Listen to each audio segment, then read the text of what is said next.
Well, we are wrapping up the work week with a shift in our weather pattern. That's right. A ridge of high pressure is getting ready to set up briefly over the high desert. Now, through the Cascades, we still have some low-level clouds. Through the rest of the Tri-County area, a mixture of sunshine, some clouds, and no rain for most of the Tri-County area. It's not until you get down to south central or eastern Oregon that we start to see a few blips on the radar, and our next system is still well offshore. It's this weak cold front that you see way out over the Pacific Ocean. That is going to push through on Saturday, and that's going to bring our next and final system to roll through the Pacific Northwest until a ridge of high pressure sets up shop and stays in place. So through this afternoon, temperatures topped out in the 50s and 60s with a few 70s on the map. This is a snapshot from just after 4:30, and our forecast model shows that through the overnight hours, where we still have some clouds, those continue to thin out, but then more clouds start to roll in. This is in advance of that next system. As we go forward through the day Saturday, some sprinkles are possible, but the mountains really absorb most of that moisture.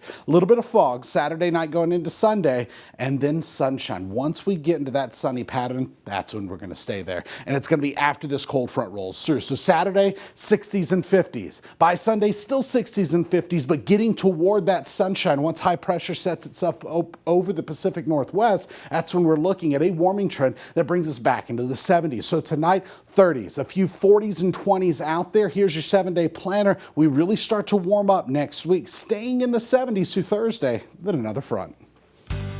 Weather that matters to you. Watch Central Oregon Daily News and Good Morning Central Oregon.